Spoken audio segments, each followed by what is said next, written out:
Picture this, a young guy sitting alone on cracked concrete steps in Chicago. The night is closing in, the air is heavy with rain, and his hands are literally shaking around a half-empty bottle of whiskey. He's 28, but he looks and feels so much older than the bricks behind him. Every single night, this crushing weight just presses on his chest. And playing on repeat in his head is the ghost of his father's voice whispering one thing: "You'll never be enough." That young man is Howard, and his girlfriend Maya, she packed up and left him this morning. Her last words before walking out the door were, "I can't keep fighting your ghosts." Now the tension gripping him right now is absolute. But here's the crazy part. This isn't just some personal failure. It's not just a bad mood or a rough week. This is a literal biological hijacking. His nervous system is completely overriding the present moment because it is utterly trapped in the past. Which forces us to ask a pretty terrifying question. Who is actually driving your reactions? Because this quiet, simmering rage follows Howard everywhere. It follows him into every single job he loses. It follows him into every relationship he burns to the ground. The cycle just keeps running.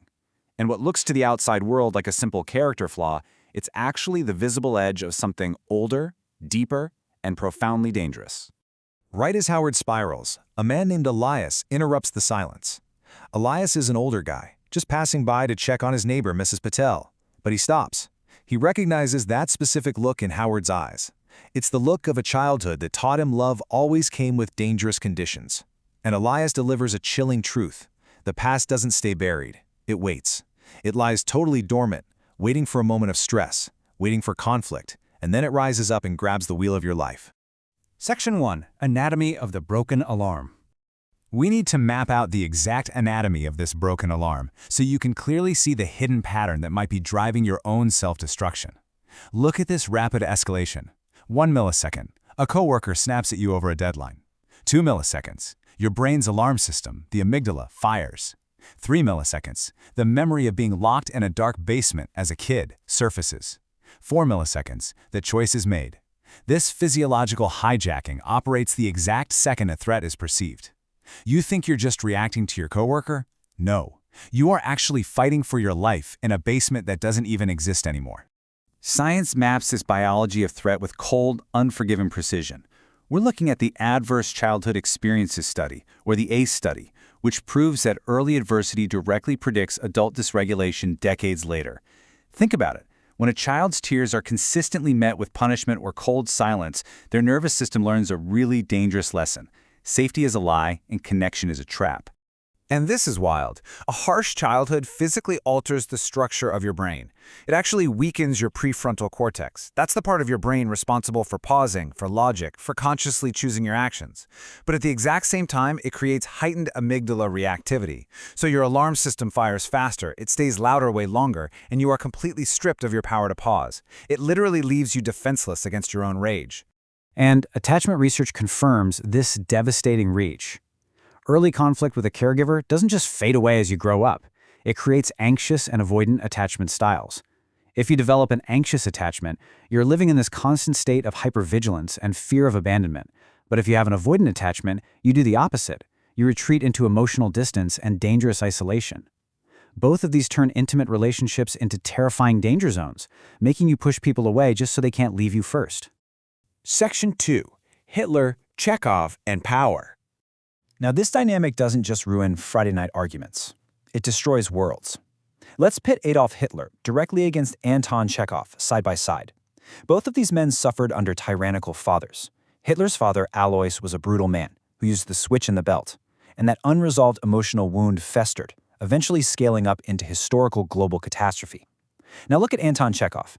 His father, Pavel Chekhov, beat his kids mercilessly too, forcing them into exhausting choir practices. But Anton met his father's tyranny with absolute self-mastery. He intentionally sought to understand his father's pain, and that choice led to his own creative liberation. This contrast forces an absolute, unavoidable choice. Just look at the escalation here. The unresolved wound starts small, maybe with a lost partner, like Maya. Then it's lost jobs, then substance abuse. But if it goes unchecked, it scales all the way up to ideological recruitment and finally, public catastrophe. Unexamined early wounds are literally recruited by larger, darker forces. The choice is binary: total public destruction or ultimate internal control. Section 3. Strategic Rewiring for Control. Back at the Halstead Community Center, Elias offers Howard a scientific tactical blueprint for survival. And let's be clear, this isn't soft therapy talk. This is the exact step-by-step process required to regain power over your prefrontal cortex. Step 1, name the roots. Step 2, the pause. Step 3, empathy. Step 4, decisional forgiveness. So, naming your trauma is step 1, and neuroscience proves this. Simply labeling an emotion immediately reduces amygdala activity. By actively naming his father's basement trauma, Howard is executing a strategic rewiring of his brain. He is effectively neutralizing his amygdala. Putting words to that raw rage forces the prefrontal cortex back online. You have to name the enemy to kill its leverage. Step 3 is empathy. But here, empathy is a calculated strategy. Functional MRI studies prove that when you practice perspective taking towards someone who hurts you, specific empathy networks light up in your brain, areas like the precuneus and inferior parietal regions. Those are the parts responsible for spatial awareness and understanding other people's minds. Engaging these areas alongside your dorsolateral prefrontal cortex completely kills the emotional explosion before it even starts. You answer with absolute clarity instead of fire. Then comes decisional forgiveness. And you need to understand this clearly. Decisional forgiveness is absolutely not weakness. It's not pretending the abuse didn't happen. As Elias told Howard, it is a calculated behavioral intention to remove the past's daily tax on your present life.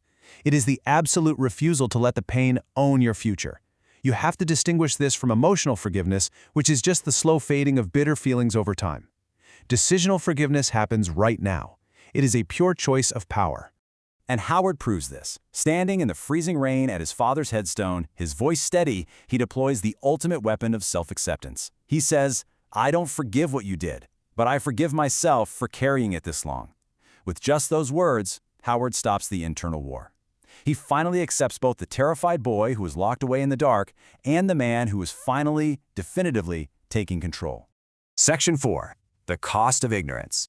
So what happens when this threat remains unresolved? What happens if you just do nothing? Well, the unhealed wound is a vector, and it scales rapidly. You are forced to choose between 3 paths.